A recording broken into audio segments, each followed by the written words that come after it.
السلام علیکم ورحمۃ اللہ وبرکاتہ۔ سورۃ النساء آیت نمبر 65۔ بسم اللہ الرحمن الرحیم۔ فلا پس نہیں، وربی کا قسم ہے آپ کے رب کی، لا نہیں، یؤمنون نہیں وہ مومن ہوں گے، حتیٰ یہاں تک کہ یحکموا کا وہ فیصلہ کروائیں آپ سے، فیما جس میں شجرہ اختلاف ہو جائے، بینہم ان کے درمیان، ثم پھر لا نہیں، یجدوا نہیں وہ پائیں، فی انفسہم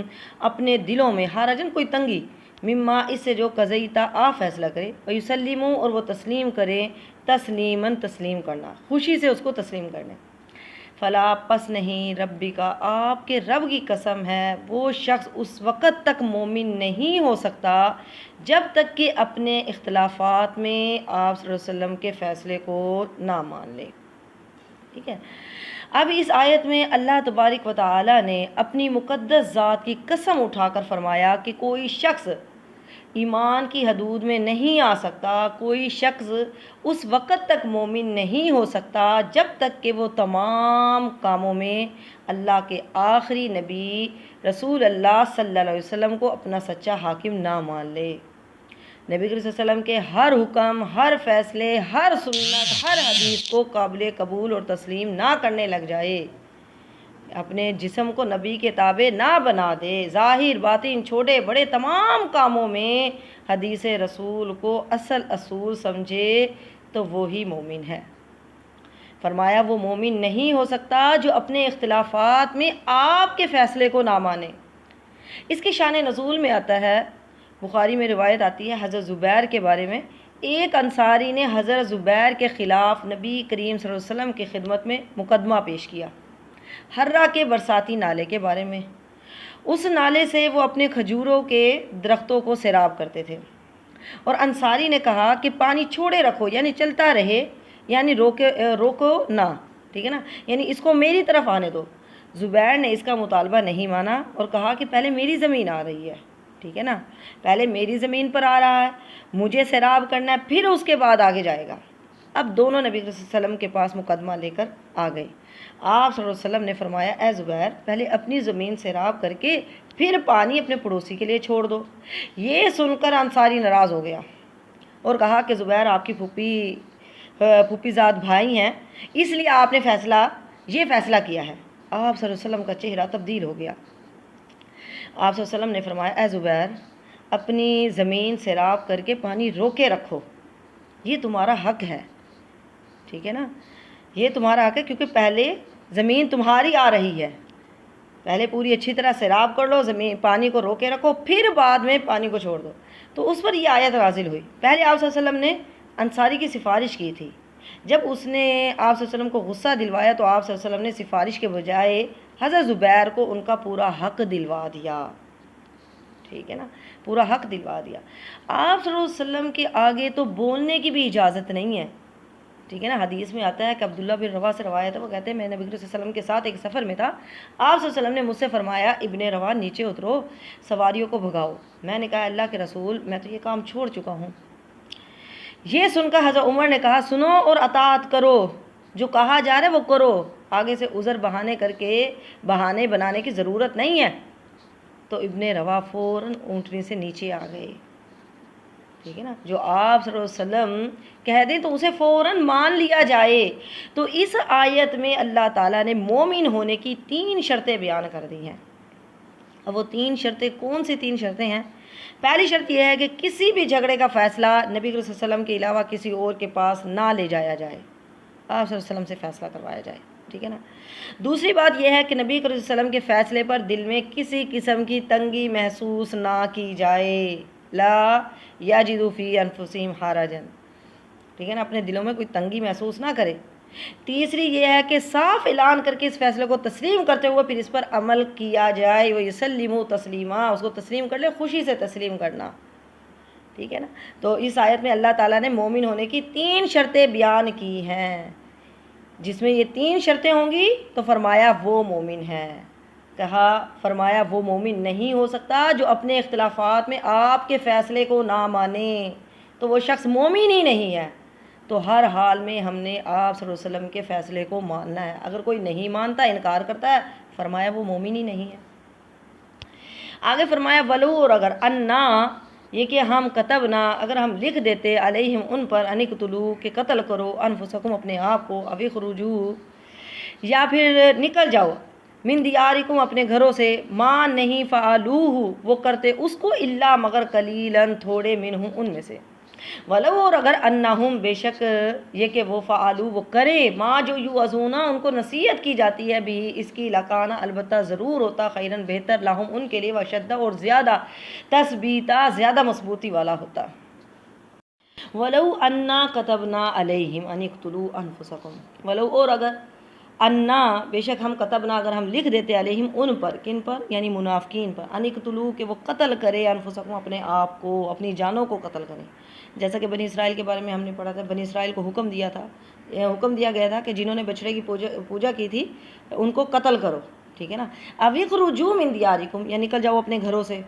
ان کو گھر بار چھوڑنے کا اگر حکم دیا جاتا، جیسے کہ مسلمان مکہ سے ہجرت کر کے مدینہ گئے تھے، ما فعلوہ تو وہ نہ کرتے اس کو، مگر بہت کم ہی، اگر ہم ان پر یہ بڑے بڑے کام لکھ دیتے تو ان میں سے بہت کم ہی تھے جو یہ کام کرتے۔ جب یہ آسان باتوں پر عمل نہیں کر سکتے تو اس پر عمل یہ کس طرح کر سکتے تھے، ٹھیک ہے نا۔ تو اس آیت کا تعلق بھی منافقین سے ہے اور انہیں اخلاص کی اور نفاق کو چھوڑنے کی ترغیب دی گئی ہے، مگر یہ تو اللہ تعالیٰ فرماتے ہیں ایسے ہیں کہ اگر اللہ ان کو اپنی جانیں ہلاک کر ڈالنے یا اپنے گھر چھوڑ دینے کا حکم دیتا تو یہ اس پر عمل کس طرح کر سکتے تھے، کیونکہ یہ تو آسان باتوں پر بھی عمل نہیں کر سکے۔ مطلب یہ ہے کہ سخت حکموں پر عمل تو یقیناً مشکل ہے، لیکن اللہ تعالیٰ تو بہت شفیق ہے، مہربان ہے، اس کے احکامات بھی بہت آسان ہیں، اس لیے اگر وہ ان حکموں پر چلیں جن کی ان کو نصیحت کی جاتی ہے تو یہ ان کے لیے بہتر تھا، یہ ان کے لیے ثابت قدمی کا باعث تھا۔ جو حکم ہم نے انہیں دیے وہ نہایت آسان ہیں اور ان کی خیر خواہی کے لیے ہیں، تو انہیں چاہیے کہ نصیحت مانیں، احکام پر چلیں، جو احکام ان کو حکم دیا گیا اس پر چلیں، نفاق اس سے جاتا رہے گا، ان کا نفاق ختم ہو جائے گا، ایمان کامل ان کو نصیب ہوگا۔ ولو انہم اور اگر یہ کہ فعلوا وہ کرتے جو ان کو نصیحت کی جاتی ہے، جس کی نصیحت کی جاتی ہے اس کی اگر یہ پیروی کرتے کہ یہ منافقت کو چھوڑ دیں، ٹھیک ہے نا، تو یہ ان کے لیے بہتر ہوتا، دنیا میں بھی بہتر تھا ان کے لیے، آخرت میں بھی بہتر تھا۔ دنیا میں بہتر کس طرح؟ ایمان پر قائم،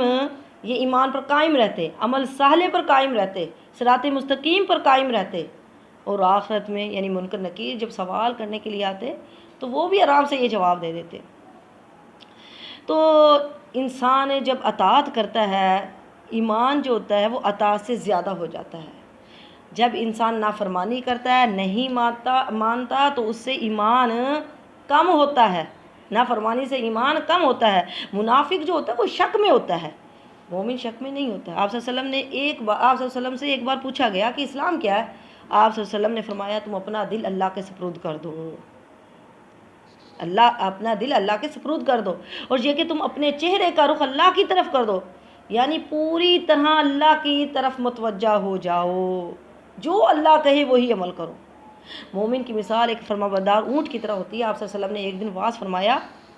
اور کہا کہ مومن ایسا فرمانبردار اونٹ کی طرح ہوتا ہے، اسے جہاں لے جایا جائے وہ چل پڑتا ہے، مومن کو جو حکم دیا جائے وہ مانتے۔ صحابہ کرام کیا کرتے تھے؟ صحابہ کرام بھی تو اسی طرح کرتے تھے، سمینا واطعنا، ہم نے سنا اور ہم نے فرمانبرداری کی، لیکن منافق ایسے نہیں کرتے تھے، سمینا اور آہستہ سے کیا کہتے تھے؟ واسعینا، ٹھیک ہے نا۔ تو یہ کہا گیا کہ اگر یہ مان لیتے جو ان کو نصیحت کی جاتی ہے تو یہ ان کے لیے بہتر تھا۔ وَإِذًا اور اس وقت لَآتَيْنَاهُمْ البتہ ہم دیتے انہیں من لدنا اپنے پاس اجرًا اجر عظیما، عظیم اجر عطا کرتے۔ پھر اللہ تبارک و تعالیٰ نے فرمایا اگر یہ ہمارا حکم مان لیتے اور ہماری منع کردہ چیزوں اور کاموں سے رک جاتے تو اس وقت ہم انہیں جنت عطا کرتے، اجرًا عظیما، ہم انہیں جنت عطا کرتے۔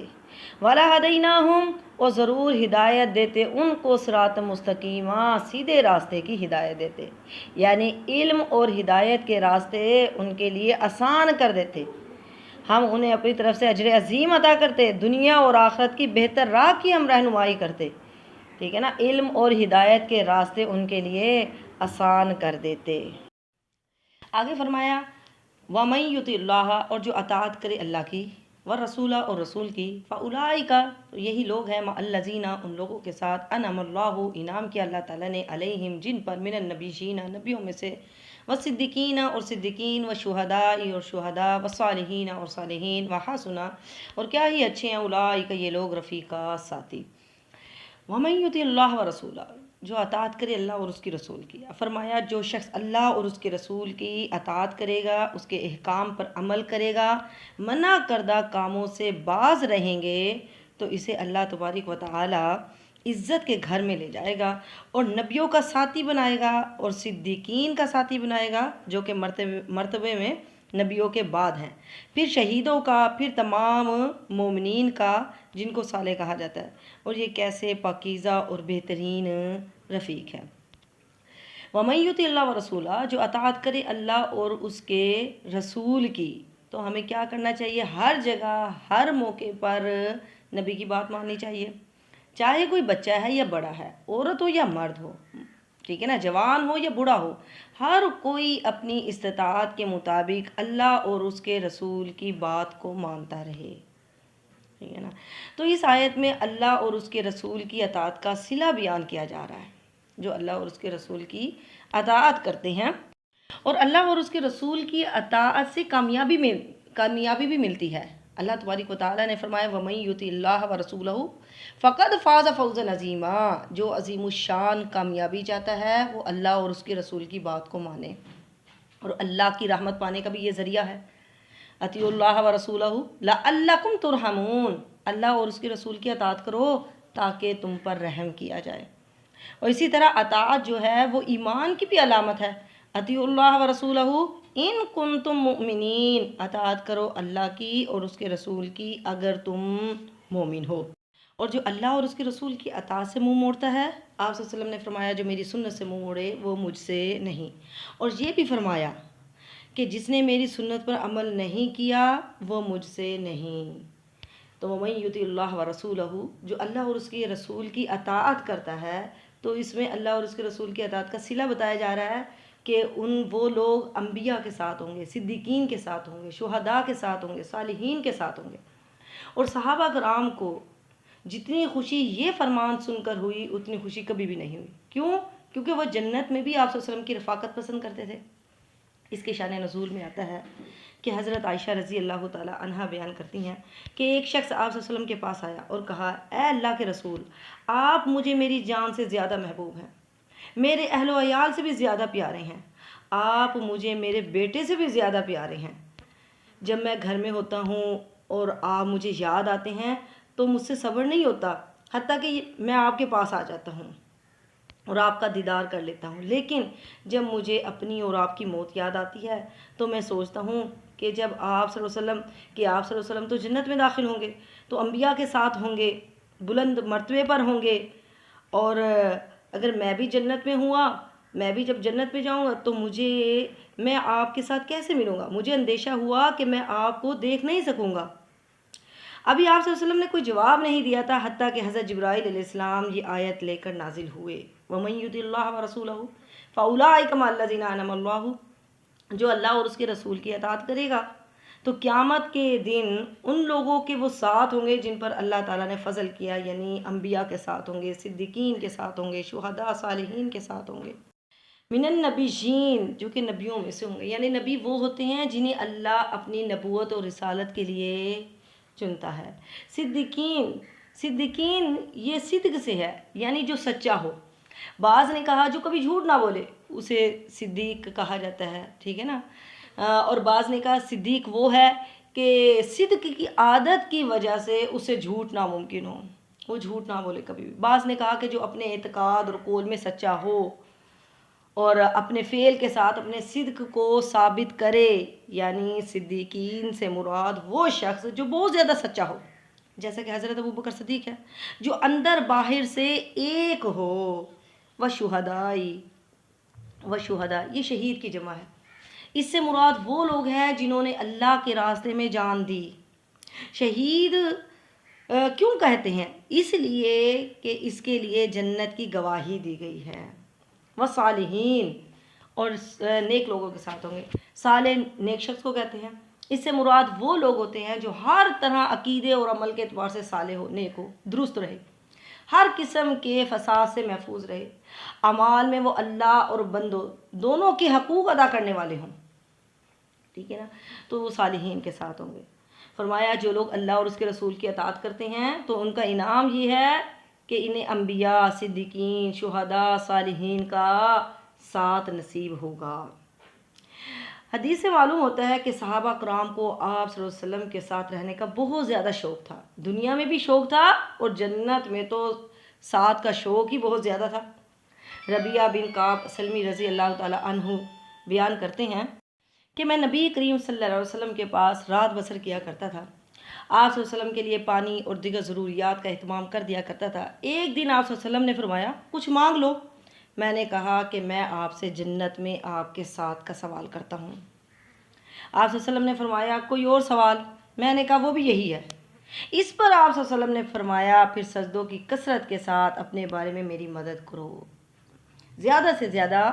سجدے کیا کرو، اللہ اور اس کے رسول کی اطاعت و فرمانبرداری کیجیے۔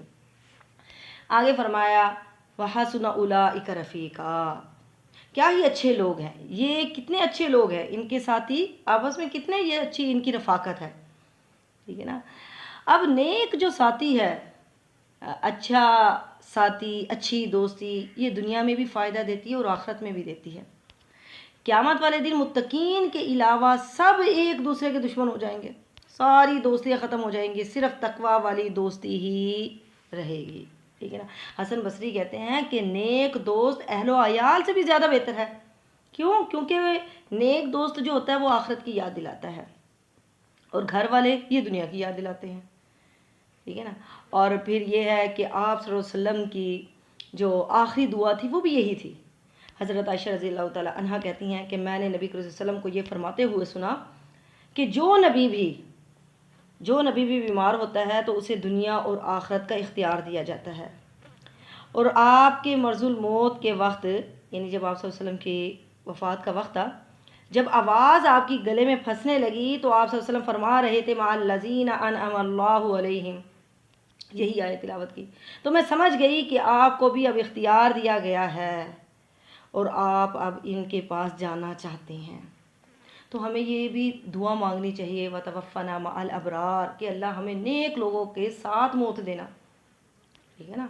نیک لوگوں، اچھا ساتھی ملنا بہت بڑی نعمت ہے، چاہے زندگی کا ساتھی ہو یا دین کا ہو یا نیکی کے کاموں کا ساتھی ہو۔ عمر بن خطاب کہتے ہیں کہ اسلام کے بعد افضل ترین نعمتوں میں سے ایک نعمت نیک ساتھی کا ملنا ہے۔